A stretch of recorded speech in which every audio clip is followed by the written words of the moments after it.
imagine how much water is coming over the falls there right now. And for that smoke, droplets of vapor to rise up from the bottom of the falls, I mean, that's over 100-meter drop. Quite something. Is this drinkable water? Stick your tongue out. I think it's pretty pure. Make you stronger. Yeah.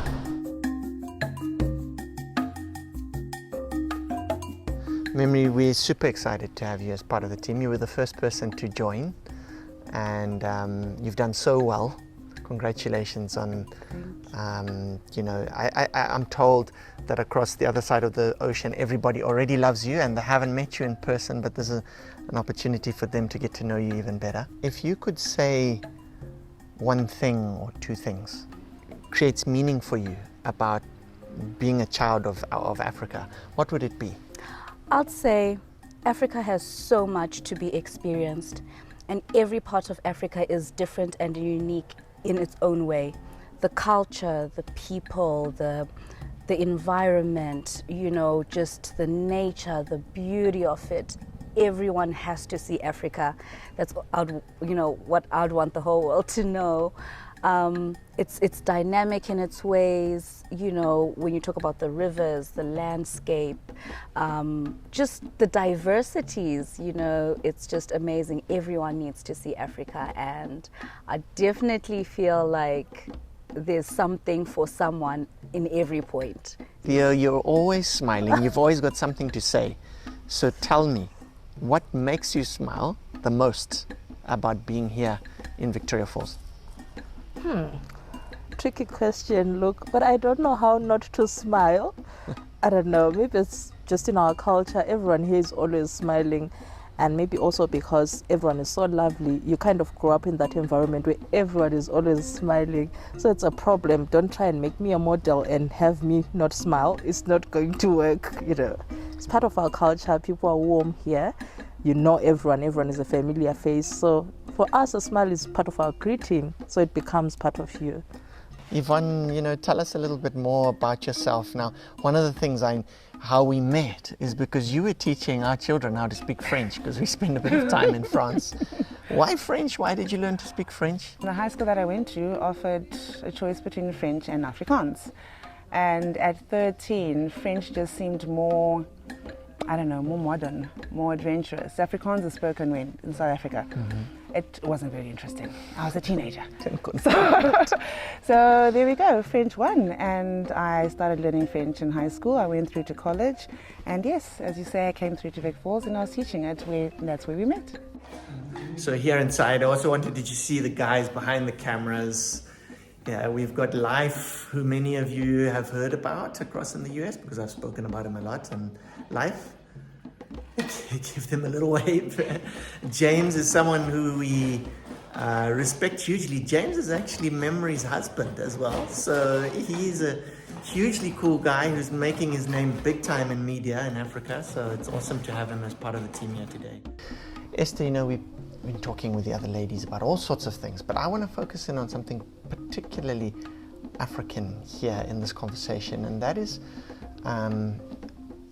how you name children in Africa. In our culture, we don't believe in giving names, just giving a name randomly, and it doesn't have a meaning, because usually when you meet up with family and friends out there, they'll ask you, okay, so what's your girl's name? And then you tell them the name, they'll be like, okay, what does it mean? But if it's a straightforward name and it has a meaning that they know already, then that settles it. In my case, I had Nyasha at a very later stage when I'd given up on having kids. Then boom, she came when I was 37. Wow. You can imagine. I didn't even know she was there, but she came, and I thought the perfect name that I had to give her had to be meaningful, like a Thanksgiving name. And I gave her Nyasha, which means grace. And then Tapiwa came again when I least expected it, because I thought, okay, Nyasha came, so maybe it's gonna be Nyasha only. Then Tapiwa came, and I also felt Tapiwa, meaning God has given me, was the proper name for him. Thank you so much for sharing that with us, because I think a lot of people, you know, are going to find that very, very interesting. Hi, Lena. I hope you're doing well there. Nice to have you join us. Always a shame that we can't be with you strictly in person, but great that we can do it this way as well. You're looking glamorous as always. I actually grew up in a small town here in Zimbabwe called Kadoma. That's where I grew up. Then, yeah, for my university, I then moved to Cape Town. Okay, and which is your favorite African country? I love Zimbabwe, you know. I remember when I actually finished my studies in South Africa, I got offered a job there. But I think Zimbabwe is one place that's very close to my heart. And with all its problems, I enjoy it here. So yeah, Zimbabwe. Yeah, home is best, eh? I can't believe it's been 6 weeks already since you joined the team. I feel like we've gotten to know you so well in that time, and we're already loving your different hairstyles that you bring each week when we have our meetings, and lovely smile. Thank you. How are you finding things so far? I'm enjoying, but the most thing I love about the team, they're very helpful. It doesn't feel like an autocratic kind of environment. It feels like it's like we're like a family, hey? Yeah. So I'm fitting in well. Africa is beautiful. Suzanne, as usual, behind the scenes, working hard. And what have you got going here? We've got some bread, which is made locally here in Victoria Falls. Got some herbs from the garden. Herbs and veggies from the garden. We've got some chili grown just outside the back door. And then some nice sausages. And Wonderful. even the cheese is made locally, so it's all nice local produce. A bit like our team is all local produce, isn't it? I think I'm the only one kind of import. Yeah, well, thank goodness, Suzanne, because let me tell you what, growing up here in Africa myself, I've been used to being spoiled with lots of people helping me, and my own mum, of course, doing that. And not that you replace a mum, but you're an amazing multitasker, and that's how we find you in business. So let's talk a little bit about, we started VAYENI. You and I have very different strengths, and I think that works well. I've obviously grown up here in Zimbabwe and have an understanding of the area and the destinations that are around us in Africa, and what makes that special. But you have brought panache, quality, a lot of energy, beauty, and just an ability to cross T's and dot I's. I don't know anyone else that does that like you do. But we started VAYENI together 10 years ago. It's been a hell of a journey. It's been a wonderful journey. VAYENI, by the way, is a local Shona name for visitors, and basically we found people in Africa, certainly for me growing up, and I think you've realized that in the last 15 years living in Africa, that people are just so friendly, so welcoming. VAYENI means visitors, and visitors are taken care of. Yeah.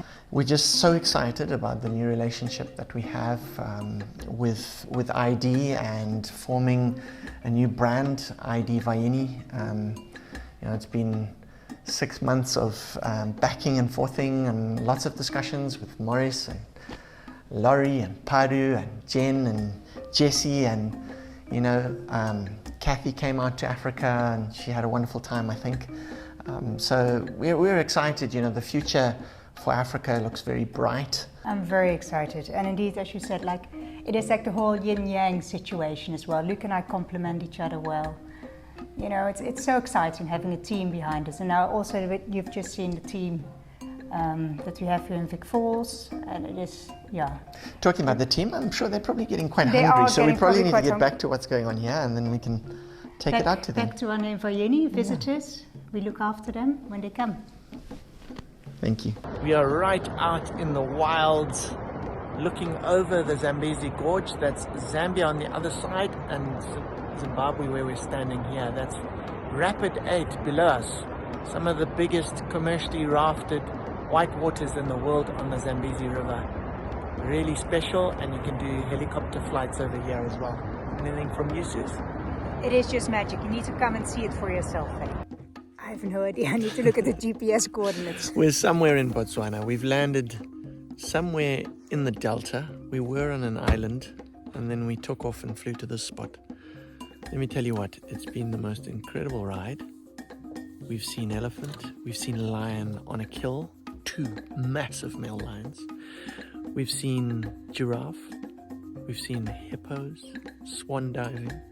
We rescued a water buck from being eaten by a crocodile. And as we landed here, our French pilot served us Moet Chandon. Doesn't get much better than this. Cheers, Suzanne. And cheers to the sunset.